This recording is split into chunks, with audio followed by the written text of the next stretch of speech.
Hi students, welcome to our video classes.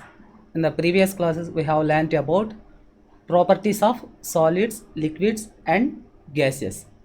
Today we are going to learn about diffusion. What is diffusion?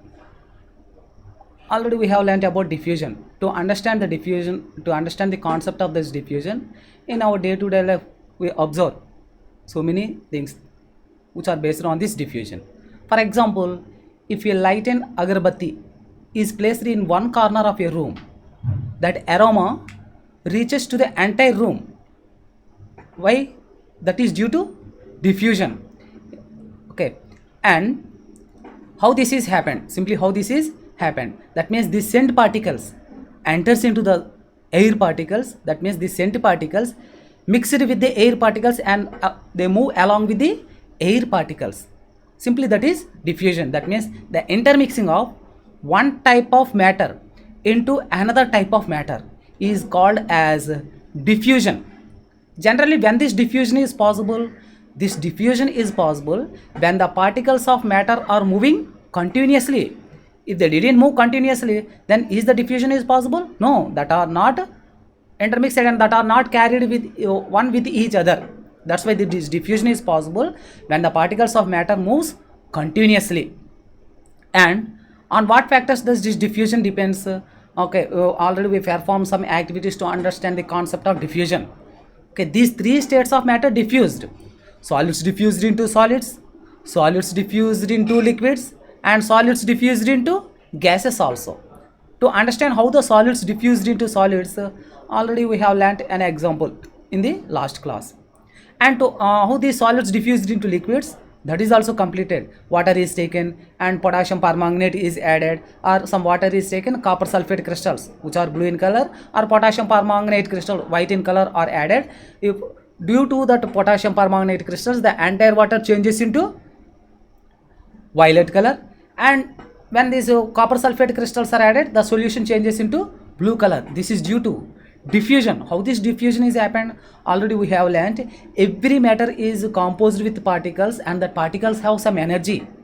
That means every matter is accompanied with some energy. That energy is called internal energy or intrinsic energy or heat content. Due to this energy, always the particles are in motion. That means they move in different directions with different speeds. Okay, but if it is a solid particles, that speed is low. Liquid particles means speed is high. Gaseous particles means that speed is very high. Okay, due to the random motion, that means due to these Brownian motion that are collided with each other, whenever these water particles collides with the crystals of potassium permanganate or crystals of copper sulfate, these crystals of potassium permanganate or crystals of copper sulfate splits into smaller particles again that are collided by water particles. Again like that it goes on occurring. Finally smaller particles are obtained. The smaller particles moves and intermixes with the water particles. Like that the solution color of the solution is changed. Water is changed. That is simply due to diffusion. And this rate of diffusion depends on temperature also. Why?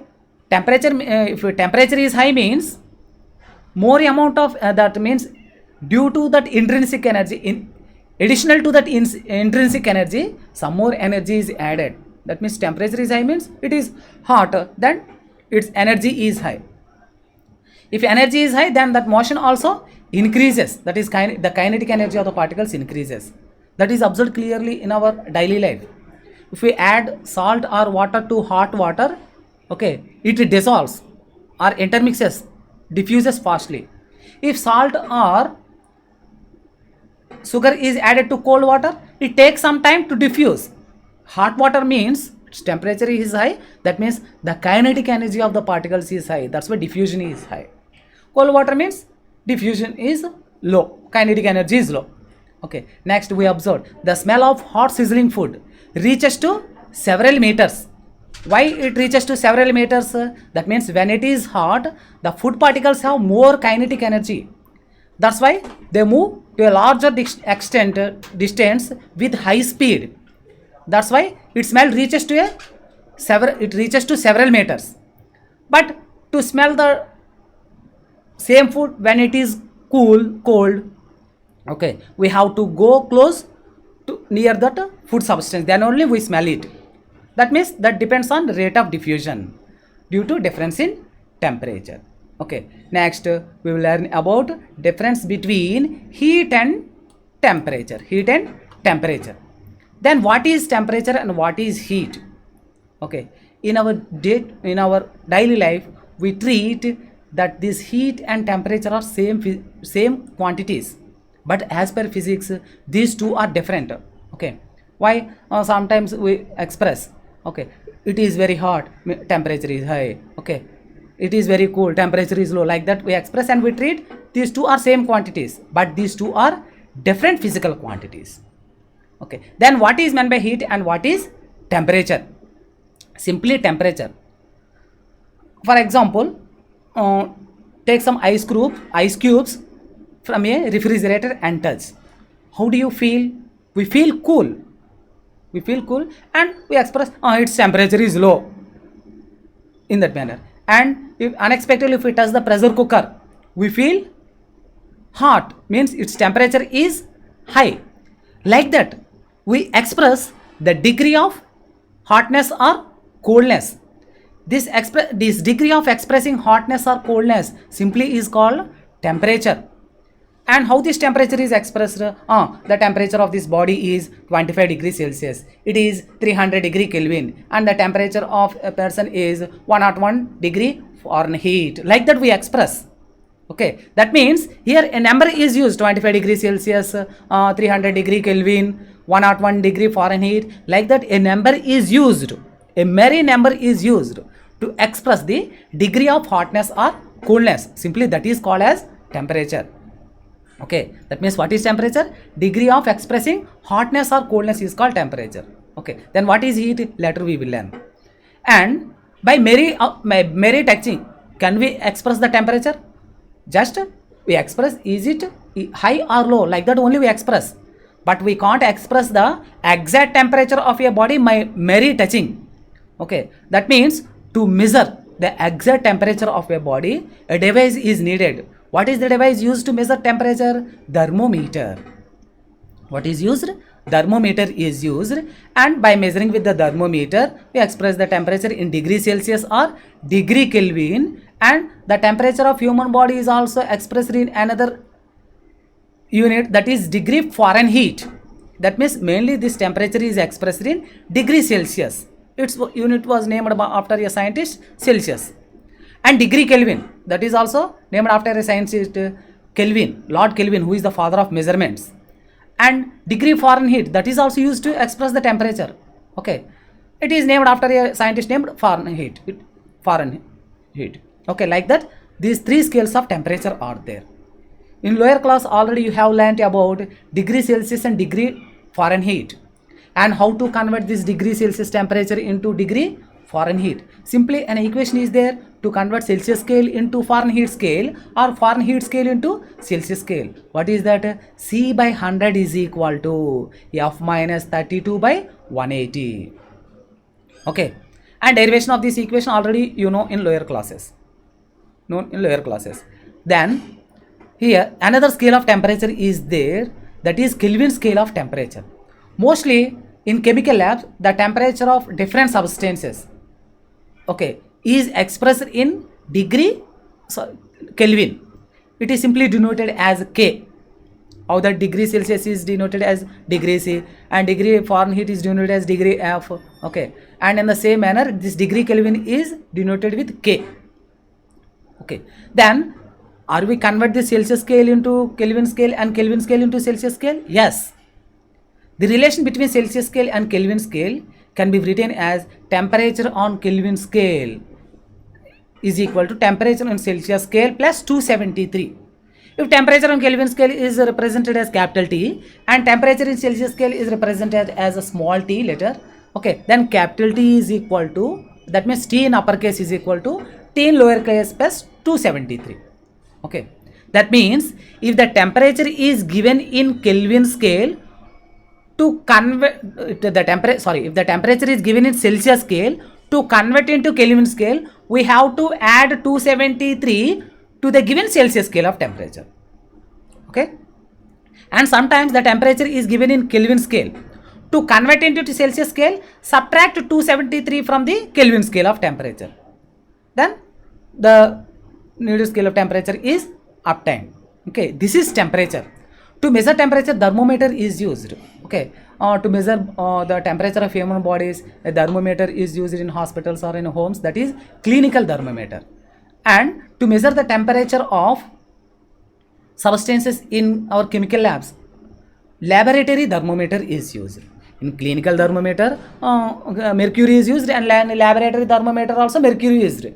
In this also mercury bulb is there, and for in the laboratory thermometer also mercury bulb is there. Then what is the main difference between these two? If you observe, mostly the clinical thermometer is calibrated in degree Celsius or degree Fahrenheit,